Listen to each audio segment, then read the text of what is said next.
आज मैंने बिटकॉइन का चार्ट ओपन किया है और चार्ट ओपन करने के बाद आप यहाँ पर देख सकते हैं जस्ट मार्केट बहुत ही अच्छा लेवल पर यहाँ से बहुत ही इस लेवल को बहुत ही अच्छा सा मूव दिया है। इस लेवल में अगर जहाँ हम इसकी शुरू से एनालिसिस करें तो सबसे पहले यहाँ पर देख सकते हो कि ये मूव आ रहा है तो कहाँ से आ रहा है।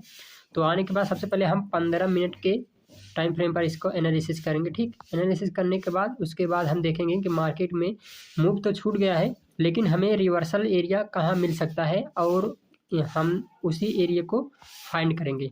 तो सबसे पहले अगर जहाँ हम 15 मिनट के पर एनालिसिस करें तो एक एरिया यहाँ पर ये सपोर्ट एरिया बन रहा है, मैं इसको मार्क कर दिया हूँ। सपोर्ट एरिया बनने के बाद दूसरा मेरा यहाँ से यहाँ तक रेजिस्टेंस बन रहा है। एक रेजिस्टेंस को इसने ब्रेक कर दिया है।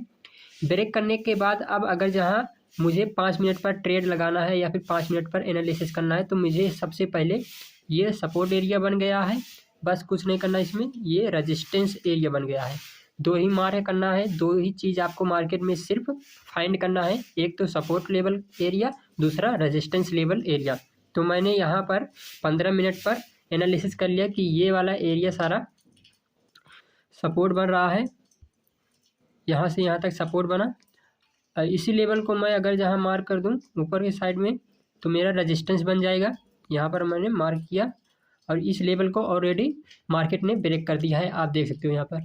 ठीक, ब्रेक कर दिया है, लेकिन मूव ब्रेक करने के बाद अब इसे रिवर्सल देना चाहिए। रिवर्सल देने के बाद ही तभी हमें पता चलेगा कि अगर जहाँ मार्केट में मूव तो छूट गया है बाइंग साइड का, अब हमें सेल साइड का ट्रेड को पकड़ना है, ट्रेड को लगाना है। ठीक, तो यहाँ पर मैं 5 मिनट के टाइम फ्रेम पर आ गया हूँ।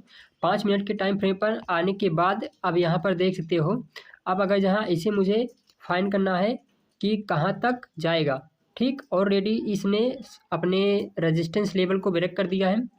ब्रेक करने के बाद आप यहाँ से देख सकते हो एक सपोर्ट लेवल ये बना रहा है 5 मिनट के टाइम फ्रेम पर।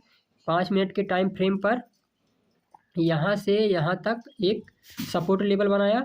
अब तुम खुद से अपने आप को आइडेंटिफाई कर सकते हो मार्केट में कि अगर जहाँ यहाँ इस लेवल में मैंने जो ट्रेड लाइन खींचा है कहाँ कहाँ मेरा सपोर्ट लेवल बन रहा है। एक सपोर्ट लेवल ये बन रहा है, दूसरा सपोर्ट लेवल ये बन रहा है और तीसरा सपोर्ट लेवल ये बन रहा है, चौथा सपोर्ट लेवल ये बन रहा है। अगर जहाँ इतने बड़े मूव को पकड़ने के लिए आपको अगर जहाँ आइडेंटिफाई करना नहीं आता तो आप इतना बड़ा मूव नहीं कैप्चर कर पाएंगे। अगर जहाँ कैप्चर करना है तो सबसे पहले आपको मूव को आइडेंटिफाई करना आना चाहिए। इस वाले एरिया को मैंने मार्क करके बताया है और यहाँ पर मैं ट्रेड लाइन खींच देता हूँ। यहाँ पर देखिए एक यहाँ से इस एरिया तक, ठीक, यहाँ से यहाँ तक मैंने खींच दिया। अब खींचने के बाद आप देख सकते हो कि अगर जहाँ आपका एक टॉप का एक मूव छूट गया है, जस्ट यहाँ से यहाँ तक छूट गया, अब आपको समझ लेना है कि एक से दूसरा सपोर्ट मेरा यहाँ बन गया है। अब यहाँ पर एक ट्रेड लगेगा और दूसरा बॉटम यहाँ से यहाँ तक बन गया है। दूसरा बॉटम बनने के बाद फिर से ये गिरा, फिर ये मेरे ट्रेड लाइन को सपोर्ट टच किया और फिर से मार्केट में ऊपर के साइड में निकल गया। अब निकलने के बाद आप यहाँ पर देख सकते हैं कि बार बार मेरे ट्रेड लाइन को टच कर रहा है। ये एरिया जितने भी पॉइंट यहाँ पर बन रहे हैं बार बार मेरे ट्रेड लाइन को टच कर रहा है। इसका मतलब है कि मेरे सपोर्ट पर आ रहा है, सपोर्ट पर आने के बाद मार्केट ऊपर जा रही है। ठीक, ऊपर जाने के बाद अब यहाँ पर देख सकते हैं कि ये एरिया मैं थोड़ा सा चार्ट को बड़ा करता हूँ। यहाँ पर देख सकते हैं इस वाले एरिया पर आने के बाद यहाँ पर सपोर्ट एरिया पर मेरे ट्रेड लाइन को टच करने के बाद मार्केट ऊपर यहाँ पर गई है। अब यहाँ से कहाँ तक जा सकती है, ठीक, यहाँ से कहाँ तक जा सकती है।